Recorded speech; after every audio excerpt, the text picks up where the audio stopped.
Oke guys, kembali lagi dengan kami kelompok 1. Jadi pada video kali ini kami akan menjawab pertanyaan teman-teman yang terdapat pada kolom komentar. Jadi langsung saja ke video. Let's go.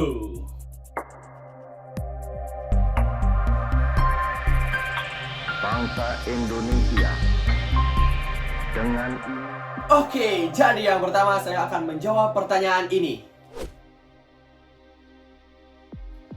Hubungannya adalah dengan dilaksanakannya politik etis di Indonesia menyebabkan munculnya golongan terpelajar yang menerima pendidikan modern yang kemudian memimpin pergerakan kemerdekaan Indonesia. Para tokoh seperti Haji Umar Said Tjokroaminoto, Cipto Mangunkusumo, dan Insinyur Soekarno ini mendapatkan pendidikan modern hasil politik etis dan menggunakannya untuk memimpin perjuangan yang berupaya memerdekakan Indonesia. Politik etis ini melahirkan golongan terpelajar yang kemudian menjadi pendorong kebangkitan nasional Indonesia. Mereka inilah yang kemudian menjadi penggerak kebangkitan nasional yang kemudian menghasilkan kemerdekaan Indonesia.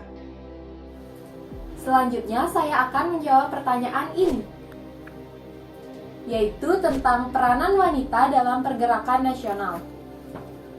Seiring dengan masa kebangkitan nasional, organisasi pergerakan berdiri dimulai dari Putri Mardika yang didirikan tahun 1912. Organisasi perempuan lainnya adalah Aisyah, yaitu sayap perempuan dalam gerakan Muhammadiyah yang terbentuk pada tahun 1917. Organisasi ini berjuang meningkatkan harkat perempuan yang pada masa itu sangat memprihatinkan. Kaum perempuan pada masa sebelum kemerdekaan dikekang dengan berbagai tradisi, seperti kawin paksa, perkawinan dengan lelaki yang umurnya jauh berbeda, serta diskriminasi seperti sulitnya kaum perempuan mendapatkan pendidikan.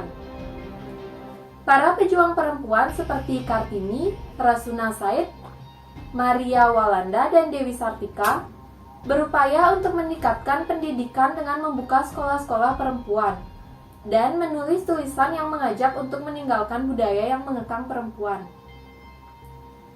Organisasi pergerakan perempuan juga mempelopori pergerakan untuk mencapai kemerdekaan Indonesia. Pergerakan ini ditandai dengan diselenggarakannya Kongres Perempuan Indonesia atau PPI Nasional pertama yang diselenggarakan di Jakarta pada bulan Desember 1928. Dan peristiwa ini berhasil membentuk PPI dan diperingati sebagai Hari Ibu Nasional. Oke, selanjutnya saya akan menjawab pertanyaan ini. Jadi yang pertama yaitu hal yang membuat Sutomo tertarik dengan gagasan Dr. Wahidin Sudirohusodo. Menurut saya yaitu karena gagasan yang dibuat oleh Dr. Wahidin Sudirohusodo memiliki tujuan untuk meringankan biaya rakyat Indonesia serta memajukan pendidikan yang ada di Indonesia.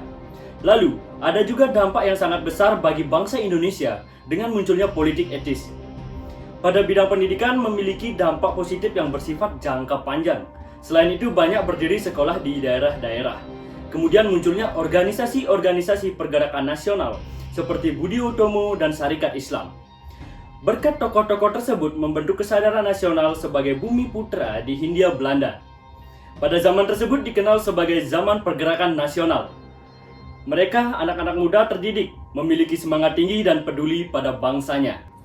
Jadi selanjutnya saya akan menjawab pertanyaan ini. Jadi jawabannya adalah kecaman-kecaman yang menentang pemerintah Belanda mengakibatkan ketiga tokoh dari Indische Partij ditangkap. Pada tahun 1913, mereka diasingkan ke Belanda. Douwe Dekker dibuang ke Kupang, Nusa Tenggara Timur, sedangkan Dr. Cipto Mangunkusumo dibuang ke Pulau Banda. Sekian jawaban dari saya, terima kasih.